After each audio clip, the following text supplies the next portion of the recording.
चला तर मित्रांनो, आज आपण पाहणार आहोत रुदरफोर्डचे केंद्रकीय अणुप्रारूप। हे रुदरफोर्ड जो होता तो अर्नेस्ट रुदरफोर्ड यांनी त्यांच्या सुप्रसिद्ध अशा विकिरण प्रयोगाने अणूच्या अंतरंगाचा वेध घेतला आणि सन 1911 मध्ये अणूचे केंद्रकीय प्रारूप मांडलेले आहे। समोर तुम्हाला रुदरफोर्ड यांचा छायाचित्र दिसत आहे।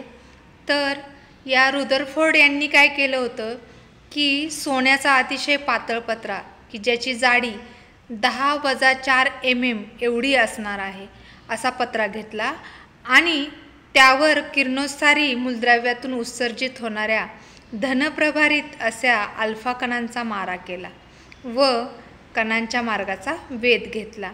आकृतीमध्ये आपल्याला पाहायला दिसते की एक पिवळ्या रंगाचा गोल्ड फॉईल सोन्याच्या पत्रा घेतलेला आहे आणि त्याची रचना आकृतीत केल्याप्रमाणे दाखवल्याप्रमाणे केली आहे।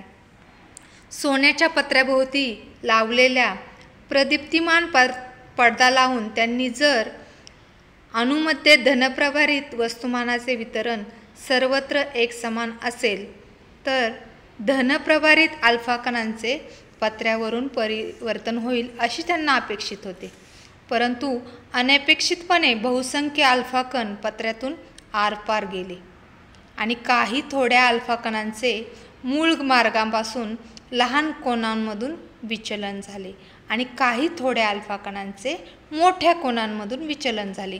आश्चर्य म्हणजे काय तर 20,000 कणांपैकी एक अल्फा कण मूळ मार्गाच्या उलट दिशेने उसळला, हे त्यावरून त्यांना निष्कर्ष दिसले। म्हणजेच काय, मोठ्या संख्येने आरपार गेलेले अल्फा कण असे दर्शवितात की त्यांच्या वाटेत कोणताच अडथळा आलेला नव्हता। याचा अर्थ सोन्याच्या स्थायीरूप पत्र्यामधील अणूंच्या आत खालील आकृतीमध्ये आपल्याला दिसते की प्रत्येक अणू जोडल्यानंतर प्रत्येकाच्या 2 अणूंमध्ये काहीतरी पोकळी असलीच पाहिजे, मोकळी जागा असलीच पाहिजे। म्हणजेच काय, स्थायीरूप पत्र्यामधील अणूंच्या आत बरीचशी जागा मोकळीच असली पाहिजे। ज्या थोड्या अल्फा कणांचे लहान किंवा मोठ्या कोनातून विचलन झाले त्यांच्या वाटेत अडथळा आला। याचा अर्थ अडथळ्यास कारण असलेल्या अणूचा धनप्रभारित व जड भाग अणूच्या मध्यभागी होता आणि यावरूनच रुदरफोर्ड यांनी अणूचे केंद्रकीय अणुप्रारूप मांडलेले आहेत। आणि त्यांनी पुढे जे अणुप्रारूप मांडलेले आहेत त्यामध्ये म्हटलेलं आहे, पहा, 1. अणूच्या केंद्रस्थानी धनप्रभारित केंद्रक असतो। 2. केंद्रात अणूचे जवळजवळ सर्व वस्तुमान एकवटलेले असते।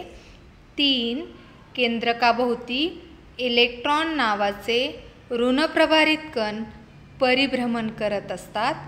4. सर्व इलेक्ट्रॉनवरील एकत्रित ऋणप्रभार हा केंद्रावरील धनप्रभारा एवढा असल्याने विजातीय प्रभारांचे संतुलन होऊन अणू हा विद्युतदृष्ट्या उदासीन असतो। आणि 4.